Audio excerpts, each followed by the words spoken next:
Boa noite, irmãos, em nome de Jesus Cristo. Que Deus seja com cada um nesta noite. Vamos já ler a Bíblia. Epístola do apóstolo São Paulo aos Efésios, no capítulo 6 e versículo 10.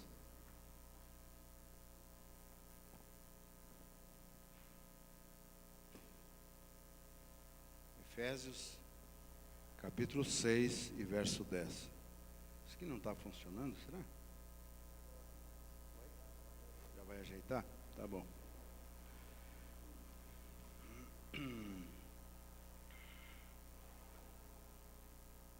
A Bíblia, ela é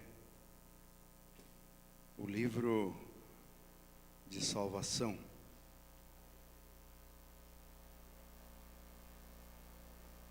Aqui diz: no demais, irmãos meus, fortalecei-vos no Senhor e na força do seu poder. Revesti-vos de toda a armadura de Deus, para que possais estar firmes contra as astutas ciladas do diabo. Porque não temos que lutar contra carne e sangue, mas sim contra os principados, contra as potestades, contra os príncipes das trevas deste século, bem entendido, né? Contra as hostes espirituais das maldades nos lugares celestiais. Portanto, tomai toda a armadura de Deus, para que possais resistir nos dias maus, e havendo feito tudo, ficar firme.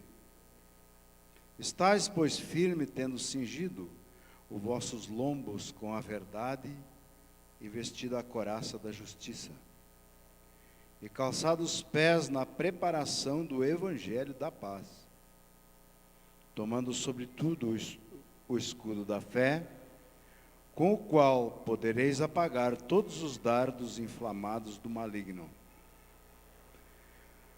Tomai também o capacete da salvação e a espada do Espírito, que é a palavra de Deus.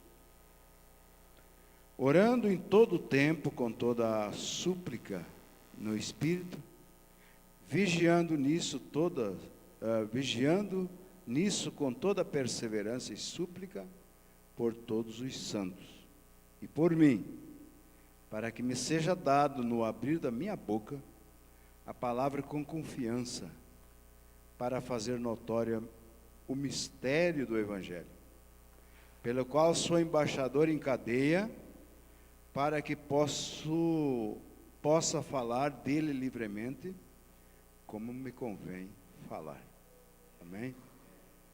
Que Deus abençoe a cada um de vocês, de nós todos. Vocês podem se assentarem. O irmão Ezequiel aí, irmão Ezequiel, não é, irmão Ezequiel? A zóia aí, ó, quanto tempo fazia que nós não servia, né? Mas tá, ó. Não, mas é assim mesmo, né? Quando a gente vai ficando velho, vai ficando feio, né? Mas tá bom, Deus abençoe, irmão Ezequiel. Deu certo? Tá bom, então, obrigado.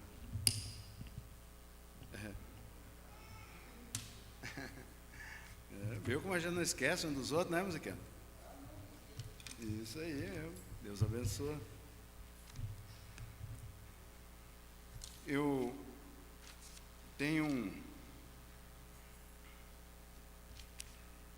alguma coisa anotada aqui,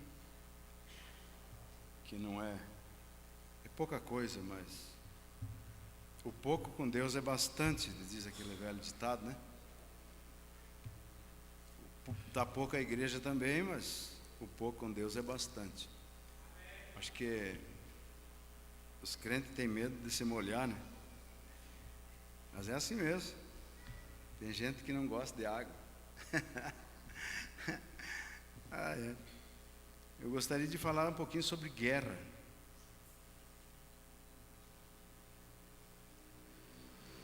guerra, eu anotei aqui porque eu não sou muito de guardar as coisas, o significado das coisas, mas guerra é uma luta armada entre nação ou nações. Também é um conflito militar. Pode ser uma discórdia, rixa, e também existe guerra civil. Você sabe o que é? As leis, né? Existe a Guerra Fria. Existe guerra entre partido do mesmo povo. Que coisa, né? O mesmo povo não devia ter guerra entre eles, né? São do mesmo povo, mas está dizendo que existe guerra. Guerra Fria. Agora, guerra é um estado de tensão entre países adversários. Você vê quando está esses países aí que estão um contra o outro, aquilo fica uma tensão nervosa. E não é para o presidente, não é para aqueles que estão lá na frente, não, os generais. É para o povo, que não sabe que hora vai estourar a guerra, né? Então, estado de tensão entre países adversários, os que procuram prejudicar. Prejudicar, por que prejudicar? Ou espicaçar, quer dizer, arrebentar com tudo, né? Um ao outro. São Paulo, nós sabemos que foi não o maior, mas o primeiro profeta do Novo Testamento, depois de João. Ele foi muito inspirado em todo sentido que ele falou. Porque Deus tinha um plano com ele, desde o ventre da mãe dele. Se Deus tem um plano com você, você não pensa que é porque você se ajeitou um pouquinho, criou um pouquinho de inteligência, que daí Deus vai lhe usar. Não. Isso, tudo que Deus lhe deu no decorrer do tempo da sua vida, é porque Deus já tinha lá atrás, antes que você chegasse aqui. Então, tudo depende de Deus. E o apóstolo São Paulo, ele foi um homem para o Novo Testamento como uma chave. Daí disse: nos demais irmãos meus, fortalecei-vos no Senhor e na força do seu poder. Então ele está aconselhando a cada crente do Novo Testamento, que é para se fortalecer em Deus, buscar em Deus tudo o que a pessoa precisa, buscar em Deus, e na força do poder de Deus, revestíveis de toda a armadura de Deus, para que possais estar firme contra as astutas ciladas do diabo. Ele estava falando para nós, porque no tempo que o apóstolo São Paulo viveu, e ele recebeu essa mensagem de Deus inspirada, não existia o que existe hoje. Vocês estão entendendo? Como nós temos a Bíblia, nós temos 1000 e tantas mensagens proféticas para esta era, para nós,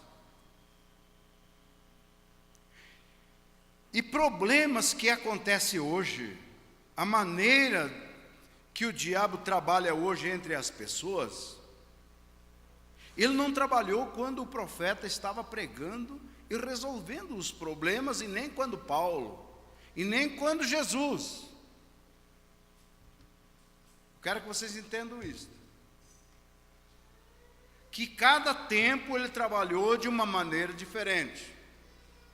Quando o irmão Brana estava aqui pregando, ensinando, trazendo a mensagem, ele resolveu milhares de problemas e deixou escrito, deixou falado nas mensagens. Porém, a maneira que ele resolveu aqueles problemas ali atrás, que o diabo guerreou entre o povo, está ali, tudo bem. Se acontecer como aconteceu lá, nós sabemos como resolver através do ensinamento do profeta. Mas nesse tempo que nós estamos vivendo, o diabo está trabalhando de uma outra forma.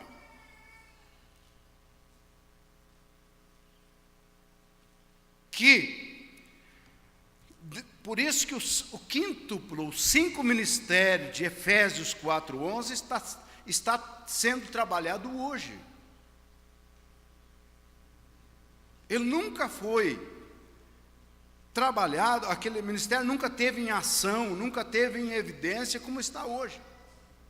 Vocês estão entendendo? Porque a perfeição, o aperfeiçoamento da igreja de Deus é na era de Laodiceia. E você vê lá em Efésios 4:11 que diz que ele mesmo deu uns para apóstolos, outros para profetas, outros para evangelistas, outros para pastores e doutores, assim querendo o aperfeiçoamento dos santos, para a obra do ministério, para a edificação do corpo de Cristo. Quem é o corpo de Cristo? É a igreja, é a noiva na face da terra, num todo. Então ela tem que ser edificada, como disse Paulo em Efésios 2:18, por ali nós encontramos. Edificada sobre o fundamento dos apóstolos e dos profetas. Vocês estão entendendo? E que Jesus destaca, é a principal pedra da esquina. Eles, tanto o apóstolo como o profeta, eles levaram nós a Jesus, que é o principal, que é aquilo que nos dá. E o diabo tem trabalhado de maneiras diferentes no tempo que nós estamos vivendo. E no tempo que nós estamos vivendo, tem coisa, eu vou dizer para vocês, um dia eu já falei no corpo de ministro também lá, vou dizer para vocês que tem coisas que se apresentam hoje, que nós não temos base na mensagem e nem na Bíblia, para resolver o problema. Vocês acreditam nisso? Acreditam? Sim. É a hora que tem que entrar o ofício pastoral. É a hora que o ministério tem que se separar e buscar de Deus para ver como fazer para resolver aquele problema. Porque cada tempo o diabo trabalha de uma maneira diferente. Então é uma guerra entre o povo de Deus.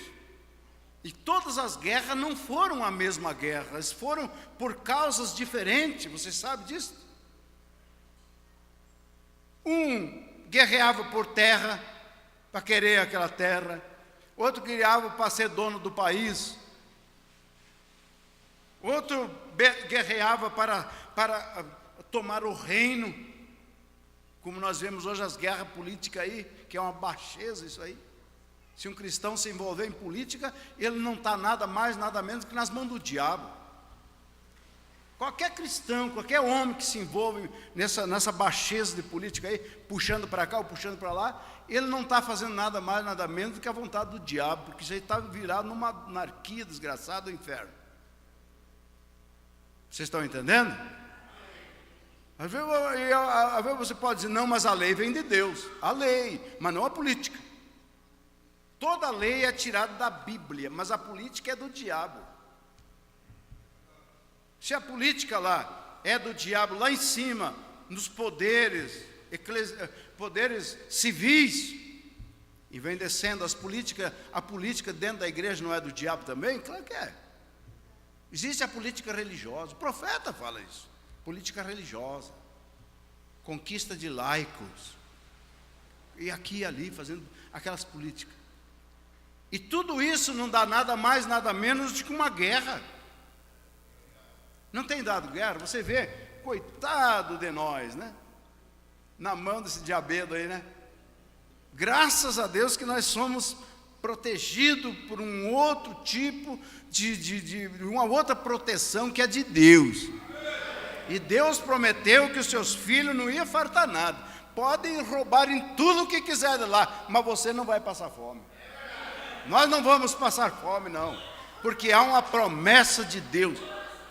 Pode falir governo, pode falir estado, pode falir país, mas você terá sua comida, você terá sua roupa, será seu calçado, você terá tudo.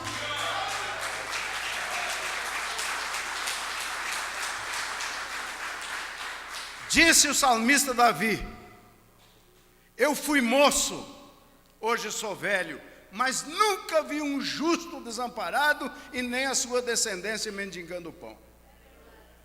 Nunca ele viu. Se ele não viu, eu também não vi, você não vai ver, ninguém vai ver, porque Deus é o responsável por cada um de nós. Vocês estão entendendo? Então, o diabo, no tempo que nós estamos vivendo, ele está fazendo guerra, ele está fazendo tudo para, como disse o profeta, ele está jogando bombas no meio do povo de Deus. Você acompanhe a mensagem com atenção. Por isso que eu sempre gosto de trazer a mensagem aqui para vocês, porque a mensagem é o que nos alinha, o que nos protege, é o responsável por nós, né? Porque não temos que lutar contra carne e sangue, mas sim contra os principados. Você está vendo? Contra as potestades, esses poderes, contra os príncipes das trevas. Meu Deus, existe príncipe nas trevas? É a Bíblia que está dizendo. Príncipe das trevas deste século, desse século 21. Na era de Laodiceia, é onde ataca o príncipe das trevas, deste século, em lugares celestiais. Eu pergunto para vocês, qual é o lugar celestial hoje? A gente pensa, lá no céu. O lugar celestial, quando fala, nós estamos assentados em lugar celestial, você leva sua mente lá, milhões, trilhões de quilômetros longe de você. O lugar celestial é aqui, ó. Não aqui dentro das quatro paredes, é aonde você está sendo sustentado, que é a palavra de Deus. Isso aqui é o lugar celestial, é Deus, a sua palavra. Então os príncipes das trevas, você sabe que ele ataca na palavra, na mensagem, no ensinamento. E você tem que ter toda a armadura de Deus. A armadura de Deus, você não é sacar uma espada ou ter um revólver, fazer alguma coisa. A armadura de Deus é a revelação que você tem para conhecer o diabo e Deus. Se você não tiver a revelação, o conhecimento, você vai ser atacado pelo diabo e você está indefeso. Por isso que quando você vem aqui na igreja, irmãos e irmãs, você nunca deve deixar a mensagem entrar por aqui e sair por aqui. Não, falou, não falou, tanto faz, não tanto fez. Entra aqui e sai aqui. Vou embora. Daqui um pouco você precisaria dela ali fora. E não tem arma. O diabo lhe ataca e você não tem arma para brigar contra ele, porque você não quis possuir essa arma. E a arma para lutar contra o diabo, ela é a palavra de Deus. Se você quer uma escritura para isso, como nós lemos aqui, você pode ler em Mateus capítulo 4, você vai encontrar isso. Não foi Paulo que falou, mas foi Jesus que falou. Príncipe das trevas desse século,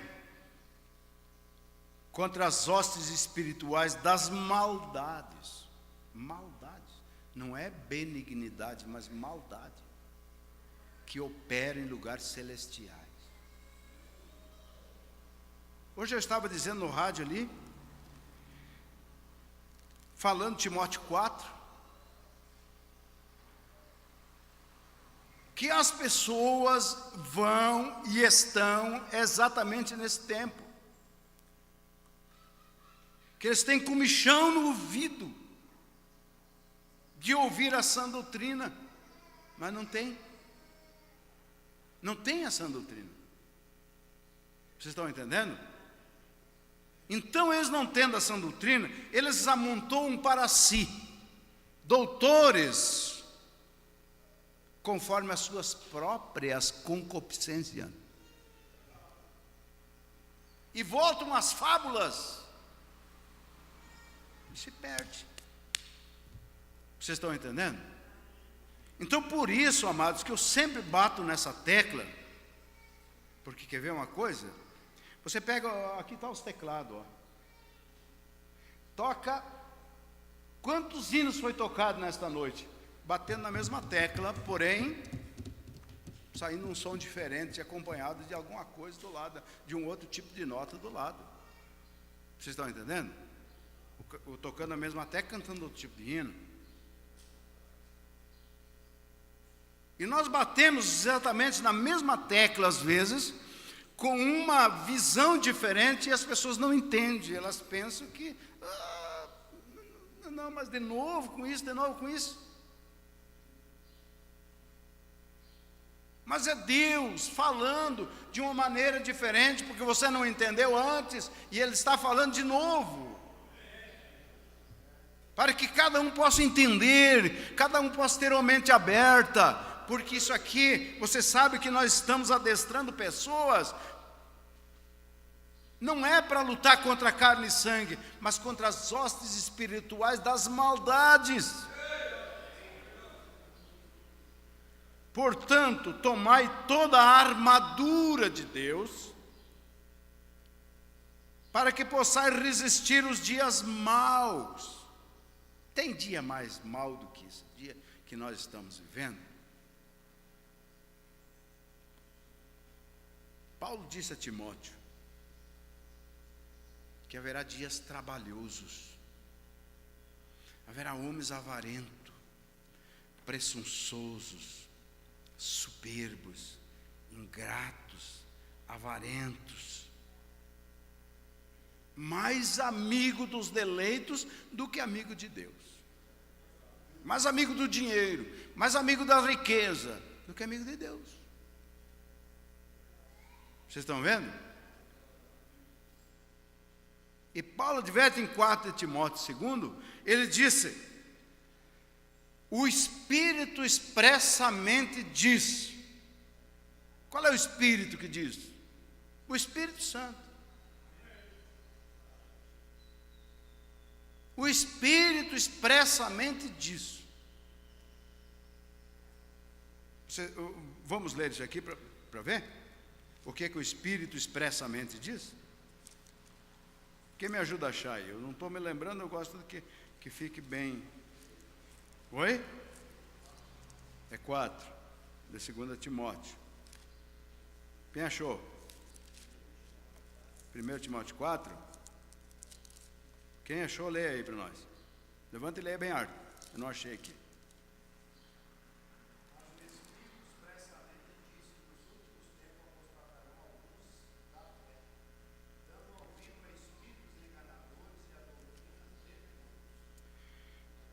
Coisa, né, irmãos? O Espírito expressamente diz que nos últimos tempos, nós estamos no primeiro tempo ou nos últimos tempos? Nos últimos. Que nos últimos tempos apostatarão alguns, ainda bem que não é todos, alguns da fé dando ouvido. Quer dizer, né, sendo atraído, como diz São Paulo, lá em Atos dos Apóstolos, capítulo 20, versículo 30, por ali. Que de entre vós mesmo levantarão homens que falarão coisas perversas para atrair o rebanho após si. Isso é uma guerra, gente. Isso é uma guerra demoníaca. Então, apostatarão alguns da fé, dando ouvido a espíritos enganadores e doutrinas de demônio. Então a Bíblia, ela tem, vamos dizer, tem esclarecimento para tudo. Vocês estão entendendo? Ela tem esclarecimento para tudo. Então é uma guerra quando você, com o espírito correto, se depara com o espírito demoníaco. É uma guerra, você tem que estar adestrado na palavra para vencer, senão você acaba caindo. Senão você acaba deslizando, você terá um deslize. E é exatamente para esse tempo que Deus está falando para a noiva. Estais, pois, firme, tendo cingido vossos lombos com a verdade, e vestido a couraça da justiça. Quando você lê lá em 19 de Apocalipse, você vê que ele vem vindo. E a noiva vem, todos vestidos com linho fino. E o profeta diz na mensagem 70 semanas de Daniel, que o linho fino, branco e fino, é a justiça dos santos, é a purificação dos santos, para a obra do ministério. Vocês estão compreendendo? E calçado os pés na preparação do evangelho da paz. Irmãos, quando o evangelho é pregado e você acata ele dentro de uma revelação, como sem interpretação, como a Bíblia ensina, você tem paz. Você tem paz no coração. Você tem paz na alma, paz de espírito. Você tem tranquilidade, você tem segurança. Você é uma pessoa segura, você é uma pessoa constante, não é volúvel. Por isso que eu digo para vocês, amados, que sempre falei e continuo falando, você tem que saber o que você ouve aqui, ó. Você tem que estar ciente do que você está ouvindo. Tomai também o capacete da salvação, que é a revelação, né? O capacete da salvação e a espada do Espírito, que é a palavra de Deus. Quando você tem a revelação, você vai brigar com a palavra. Você vai lutar, não, eu tenho revelação, a capacete da salvação. Quer dizer, eu tenho revelação. E se o diabo se levanta, não, olha, aqui a palavra diz isso, isso e aquilo outro. A espada do Espírito, está aqui, ó. Deus me falou, Deus trouxe para nós, Deus tem nos enviado uma mensagem. E eu não preciso de coisa mais, né? Então vem, tomando sobretudo o escudo da fé, ai, amados irmãos, com a qual podereis apagar todos os dardos inflamados do maligno. Irmão, você sabe como é que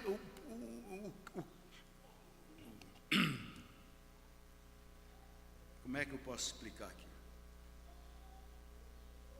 O significado da palavra dardos inflamados do maligno? Lá atrás, nas guerras, eles tinham uma... Você sabe o que é flecha? O arco ali, né? O arco e daí tem a flecha. E aquela flecha, ela tinha um negócio ensopado com alguma química, não sei se era... Óleo diesel não existia naquela época, não sei o que eles tinham. Então eles acendiam aquela... E ó... Aquela flecha ia lá e começava a botar fogo no acampamento dos adversários.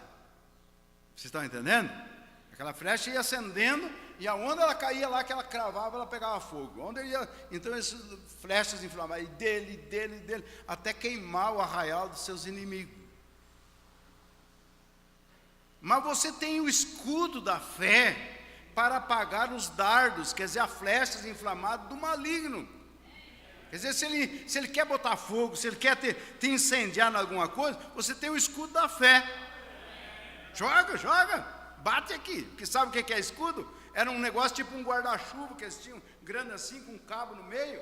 Então, quando eles lançavam aquela flecha, eles entravam atrás, era meio bojo assim, a flecha estava ali, corria para lá e corria para cá, e eles ficavam livres.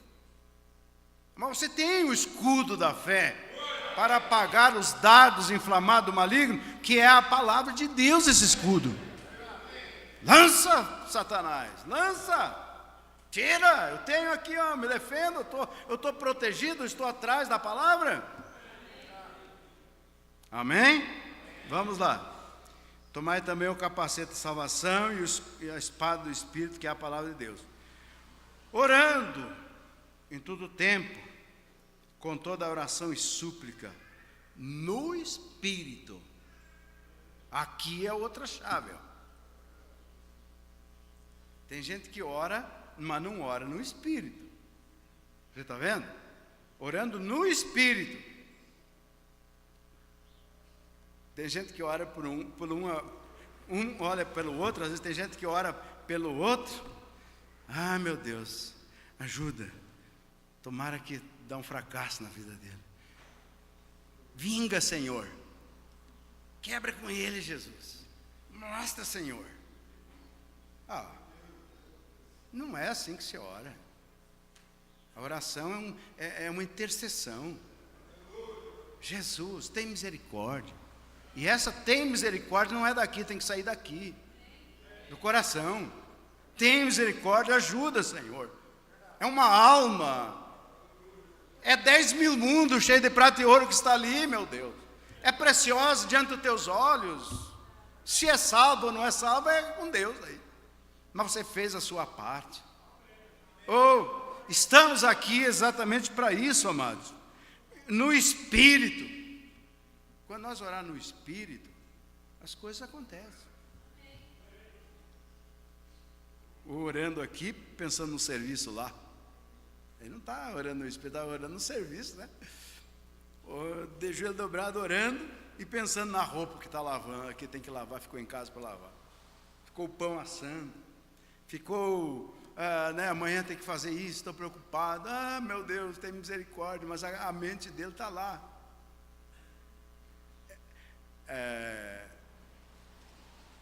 Como é que é? É uma missa de corpo presente, mas o espírito está longe. Então é uma guerra. No tempo que nós estamos vivendo dentro de uma guerra, de uma batalha. Antes de eu ler a mensagem, eu quero que você observe aqui, que quando você olhar para a Bíblia, você começa a ler na Bíblia, ela mostra muitas maneiras, o porquê das guerras lá atrás, ela mostra por que eles guerrearam, muitas maneiras que eles guerrearam, o porquê. Foi por causa de território, foi por causa de reino, que nem eu falei no início, foi por causa de vinhas, no caso de Nabote, e foi indo. Mas a maior guerra que existiu foi religiosa. Foi a guerra religiosa. Quando você lê a Bíblia em Samuel, eu acho que é primeiro ou segundo, leia ali em Samuel, se não está no primeiro, vai estar no segundo, Samuel. Capítulo 5, capítulo 3 até o 5, e vai lendo ali que você vai encontrar.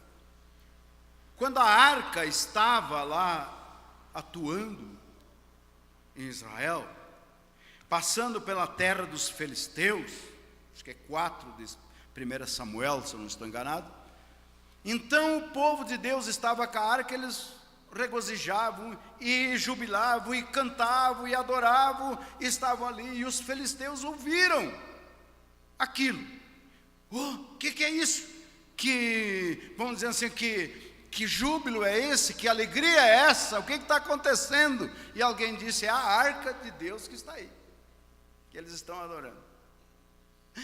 Não pode, é isso. Então vamos fazer o seguinte, vamos vamos lutar para tirar essa arca deles, porque é Deus que está aí, né? E no mais, esses deuses é o mesmo que estava lá no Egito, que trouxe praga e tudo. Vamos tomar? Daí eles se lançaram, você vê lá em 4, leia lá que você vai ver bem certinho. Eu estou passando meio por cima para que você possa entender. Então, quando eles estavam em guerra, tinha o sacerdote Eli, ali na região, no templo, que era o sacerdote, que estava no comando. E Eli tinha 2 filhos, Ofni e Fineia, o nome dos filhos de Eli. E eles foram na batalha, estavam adorando, e quando deu a guerra, eles entraram na guerra.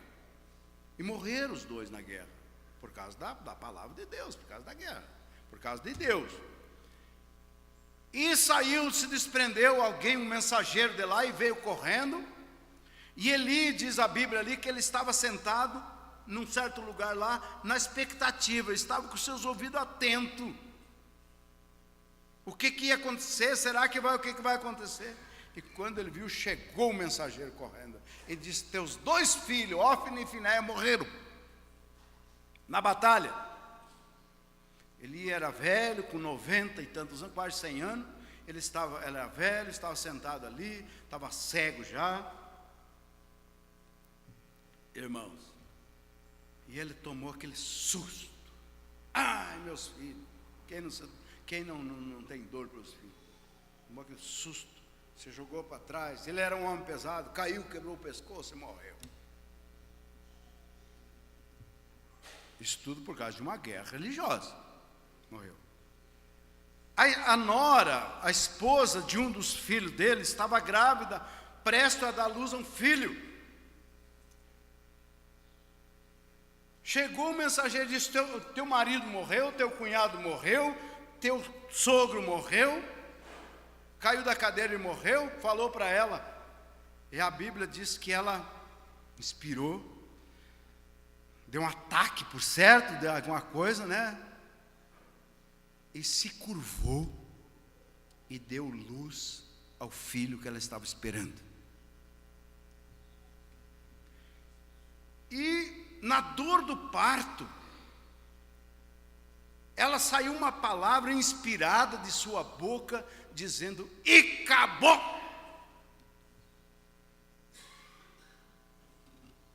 Que quer dizer: foi-se a glória de Israel. Essa palavra, e acabou, quer dizer, foi-se a glória de Israel. Quer dizer, agora Israel ficou sem nada. Misericórdia. Israel, a única coisa boa que Israel tinha era Deus na arca.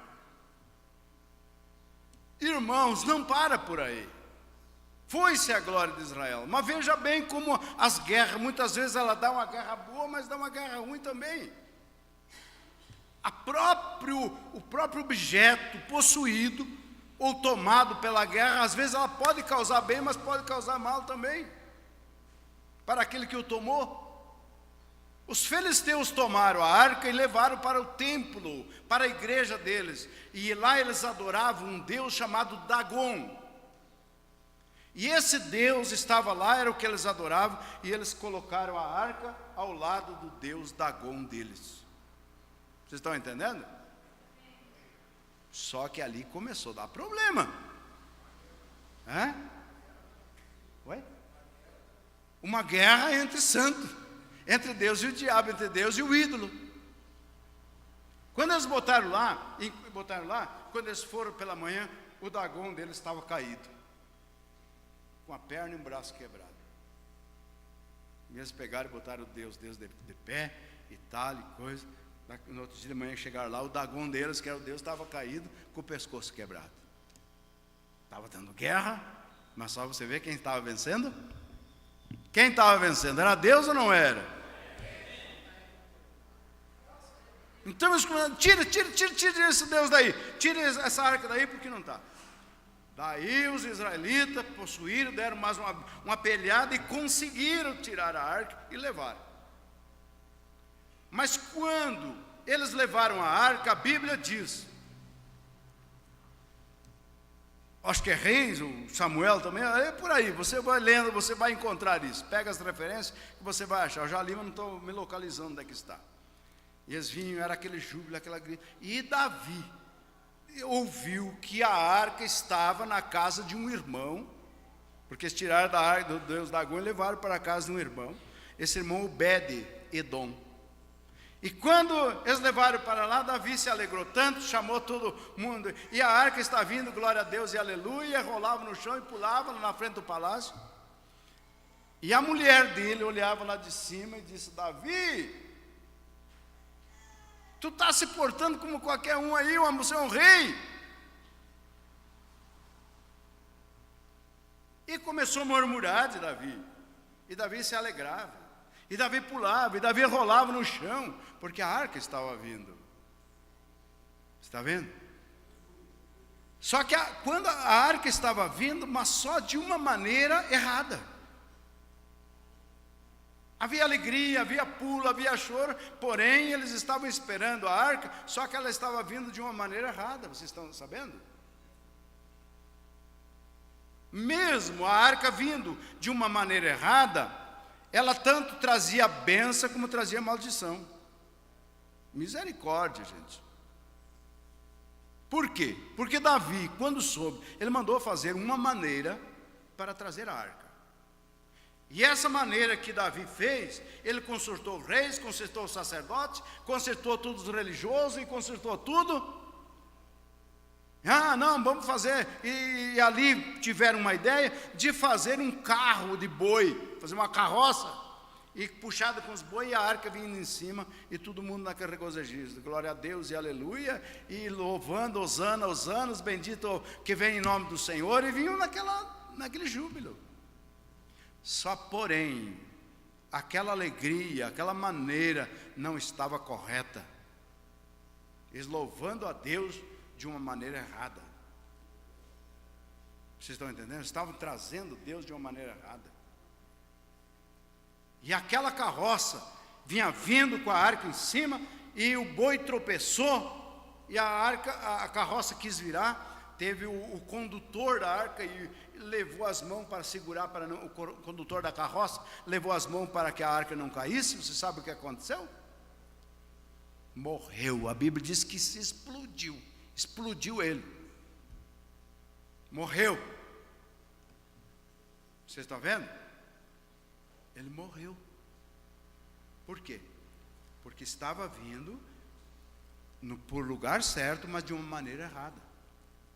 E vem o profeta, você lê eu estou falando isso aqui baseado na mensagem, fazendo uma obra para Deus fora da sua vontade. Você lê aquela mensagem, o profeta vai dizer para você o que eu estou falando agora. Ele vem e disse que a mulher de Davi, eu não esqueço o nome lá, quem sabe? O nome da mulher que criticou Davi lá. Não. Mical. Ela ficou estéril por causa daquilo. Ela ficou estéril. Ela nunca mais pôde ter luz. Então morreu gente, ficou estéril. E Davi estava se alegrando. Porém, por quê? Eles deixaram de consultar o ponto certo, que era o profeta Natã, que estava ali, o responsável por tudo que eu vi espiritualmente falando. Vocês estão compreendendo, amados?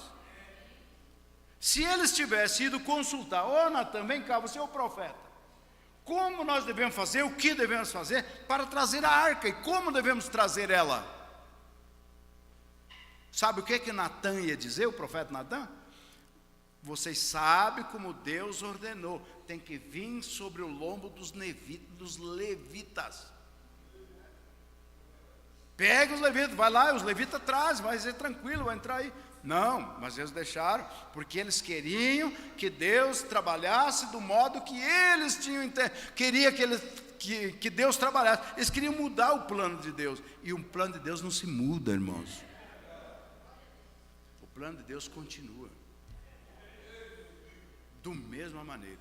Então, amados, foi uma guerra. E a guerra sempre continuou, espiritualmente falando, as guerras sempre continuaram. E está entre nós aqui as guerras. Leia lá, eu sempre cito isso aqui.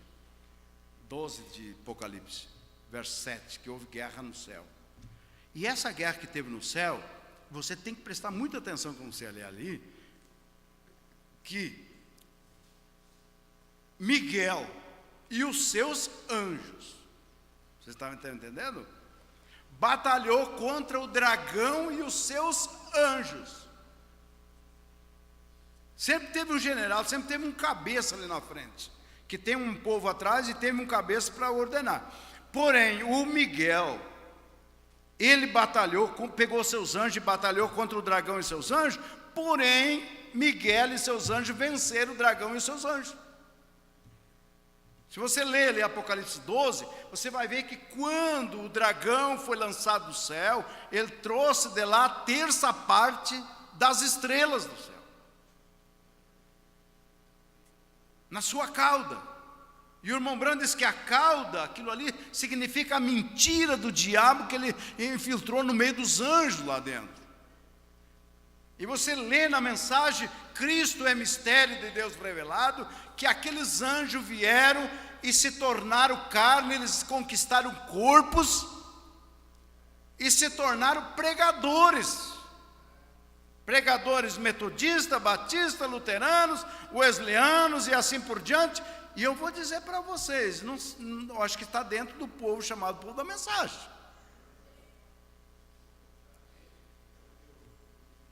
Porque o espírito não para, os corpos vão morrendo, os sistemas vão morrendo, eles vão continuando. Mas o profeta nos aconselha na mensagem Ordem da Igreja, parágrafo 9.